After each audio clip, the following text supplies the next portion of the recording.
Comment est né votre roman, La théorie de l'information? La théorie de l'information, c'est né au croisement de plusieurs sujets qui m'intéressaient. Je ne savais pas que j'allais en faire un roman je m'intéressais à l'histoire d'Internet, je m'intéressais à l'histoire des nouvelles technologies, à l'informatique, etc. Et parallèlement, je lisais tout Balzac et un ami un jour m'a suggéré « mais pourquoi tu n'écris pas un roman balzacien si tu aimes autant Balzac ?» Et là, il me manquait la clé, et la clé, ça a été la construction du personnage de Pascal Ertanger, qui a des fondements réels assez connus et identifiables. Et du coup, ça me permettait de raconter un parcours balzacien, l'ascension, une sorte de pitch comme ça sur lequel j'allais pouvoir raconter toute mon histoire. C'était l'ascension du premier milliardaire français d'Internet. Ouais. Alors, pourquoi avoir choisi Xavier Niel et pas Steve Jobs, à la limite, puisque c'est le même... C'était un peu tout le charme du roman, c'était donner un caractère légèrement uchronique.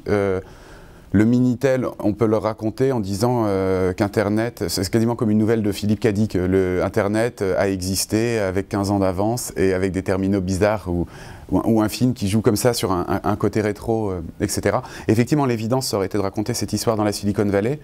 Moi, ça m'intéressait de la raconter dans la France à plein d'égards, mais l'une des raisons, c'est parce que c'est l'un des sujets importants du livre, le rapport de la France à la modernité et à la question de la modernisation m'intéresse, que ce soit l'une des origines lointaines du rapport Nora-Mink sur l'informatisation de la société, qui a été, j'ai eu confirmation récemment, qui a été un succès de librairie, qui s'est vendu à plusieurs dizaines de milliers d'exemplaires. L'enjeu de modernisation, pour caricaturer, du cri de Rimbaud, il faut être absolument moderne, à des questions de modernisation des télécoms, a un cachet en France qu'il n'y a peut-être pas forcément aux États-Unis. Voilà, ça donnait un relief particulier avec une petite saveur un peu uchronique et peut-être un peu presque, pas compassée, mais ça donnait une ambiance. Ouais. Alors vous avez choisi le numérique, mais vous auriez pu choisir notre secteur porteur, les nanotechnologies par exemple, ou les smart grids. Oui, enfin ça a été... le gag que je fais, c'est qu'il me reste encore beaucoup de sujets, l'histoire du TGV, l'histoire du Concorde, l'histoire d'Ariane, l'histoire d'Airbus. Il se trouve que l'histoire du TGV, c'est à moitié un gag, parce que c'est un sujet de documentation actuellement, et je pense que dans mon prochain roman, on retrouvera des choses. Ensuite, non, moi ce qui m'intéressait, c'est vraiment en tant que lecteur de Balzac, c'est le côté dessous de l'histoire contemporaine, et je tenais avec la théorie de l'information un édifice immense dont l'origine historique pouvait être tracée, même si c'est plus compliqué. L'article de Shannon, Mathematical Theory of Communication de 1948, et l'article qui crée à la fois une nouvelle valeur physique qui est l'information, et sur lequel le schéma de Shannon, le schéma de communication, etc., c'est la base sur laquelle s'est greffé ce gigantesque édifice. Donc je pouvais raconter... même si je ne le fais pas, hein, c'est impossible de faire, mais je pouvais prétendre à raconter l'histoire des nouvelles technologies de l'information et de la communication en totalité. C'était possible de le faire. Alors, est-ce que vous êtes vous-même un geek? Alors, vaste question, parce que au début je démentissais, parce que j'avais une sorte d'idéal très haut du geek. Pour moi, le geek, c'était la personne qui faisait de la programmation. Si on ne faisait pas de programmation, on n'était pas un geek. Ensuite... non, être geek, c'est l'autre définition, passer le côté un petit peu exotique du jeu vidéo, du jeu de rôle, etc. Non, c'est d'être bien outillé mentalement, non pas avec des préstructures fortes, mais plutôt d'être bien outillé mentalement pour extraire de l'information adéquate sur un sujet donné. Donc je suis geek à peu près comme on est tous geeks, parce que les technologies... très simplement, la présence de Wikipédia sur nos smartphones a fait de nous des geeks, ouais. Votre bouquin, il a quand même des sources scientifiques fortes, la théorie de Shannon dont vous parliez tout à l'heure. Est-ce que vous n'avez pas peur que ça puisse décourager un lecteur non scientifique? Alors oui, ça a été un problème. Moi, je voulais qu'il y ait une partie théorique importante dans mon livre, parce qu'en tant que lecteur, j'aime beaucoup quand il y a beaucoup de théorie dans les livres.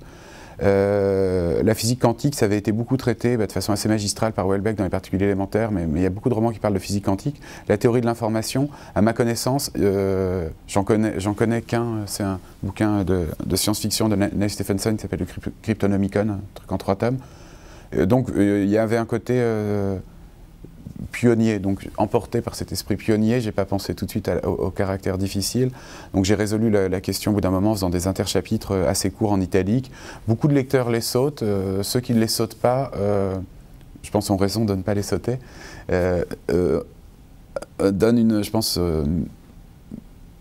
mettent une couche supplémentaire parce que le récit qui croise le récit principal, qui est un récit d'histoire plutôt économique, le récit purement épistémologique du passage de la thermodynamique à la théorie de l'information est l'une des clés capitales du roman et surtout l'une des clés de la psyché de son personnage, du personnage principal, Pascal Ertanger, parce que l'idée finalement, même si j'ai quand même des prétentions documentaires assez marquées, l'idée c'est que la théorie de l'information ne m'intéresse pas en tant que telle, la théorie de l'information m'intéresse en tant qu'elle informe l'esprit du personnage principal. Donc il y a un côté de prime abord, c'est une mauvaise lecture de la théorie de l'information, mais qui a été une lecture assez fréquentée. Effectivement, le livre y prête le flanc, c'est dire la théorie de l'information, il n'y a pas de psychologie et c'est pas un roman, c'est un essai. Sauf qu'en fait, la partie essayiste, toute la partie essai n'est pas une partie essai, c'est la partie de la construction de l'univers mental du personnage principal, avec ce glissement qui pour moi... Je pourrais en parler des heures, mais ce glissement, en gros, les conclusions de la thermodynamique à la fin du 19e siècle sont des conclusions extrêmement tragiques sur la mort thermique de l'univers et le caractère irréversible de l'entropie. Et je pense qu'on ne peut pas comprendre l'informatique du 20e siècle si on ne la relie pas à ça. L'informatique, avant même d'être implémentée dans des machines, l'informatique théorique des années 20 et 30, prétend réparer cette blessure fatale qui a été infligée au temps avec la seconde loi de la thermodynamique. Et alors que la science avait toujours représenté, surtout pour le 19e siècle, un élan progressiste, la science, les conclusions scientifiques à la fin du 19e siècle sont tragiques. Et il y a une sorte de reconquête de l'espérance dans le champ scientifique par l'information. Donc c'est pour ça que la théorie de l'information est un bon prétendant au titre de théorie religieuse. C'est un peu fumeux, mais je voulais montrer que le personnage principal allait commettre cette erreur, il allait prendre une théorie d'ingénieur, une théorie de physicien pour une théorie religieuse, et je voulais montrer que c'était crédible par rapport à cette longue histoire de la thermodynamique. Donc voilà, c'est vraiment ce que j'avais envie de raconter. Donc, Pour revenir à votre personnage principal, est-ce que vous avez rencontré avant ou après le modèle que vous avez utilisé ? Non, pas du tout. Pas du tout. J'ai même essayé de regarder trop de vidéos de lui. Mais j'ai un rapport un peu bizarre à cette histoire parce que je me suis progressivement écarté du modèle et au début, j'allais dire que je n'allais pas citer Xavier Niel. Et même, j'avais un peu mis ça au point avec mon éditeur. C'est mieux de ne pas dire que c'est le modèle, de dire qu'il y en a plusieurs, etc. Donc au début, je mentais, puis à force de mentir, je me suis rendu compte à quel point Pascal Ertanger était différent de Xavier Niel. Par contre, je suis devenu, pour des raisons qui ne vous sont pas absolument étrangères, un grand... je suis devenu une sorte de freenote militant et à partir du mois de janvier... j'ai commencé à parler avec excès et passion de mon nouvel opérateur de téléphonie mobile que je trouvais excellent, pas cher, etc. Donc c'était amusant. Et du coup, les deux choses se sont croisées. Je suis devenu bêtement, comme un freenote parmi des milliers, un partisan de cette aventure industrielle. Mais c'était assez détaché de la théorie de l'information. J'avais pas l'impression d'être obligé de dire du bien si... j'aurais pu dire du bien, je sais pas, de Soch ou de BNU, mais bon voilà, ça n'a pas été ça. Mais... Au fond, quel sens profond vous donnez à votre livre ?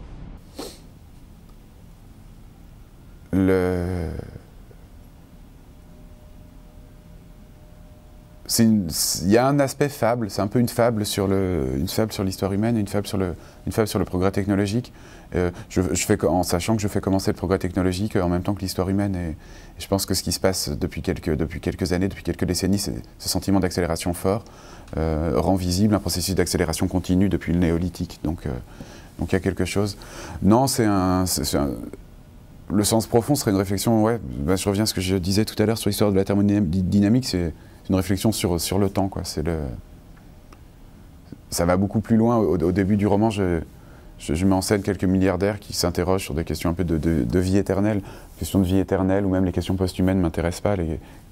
En fait, il y a deux choses qui m'intéressent. C'est vraiment le rapport au temps et savoir si on peut pirater le temps comme on peut pirater à peu près n'importe quoi. Ça, c'est vraiment une clé importante du bouquin.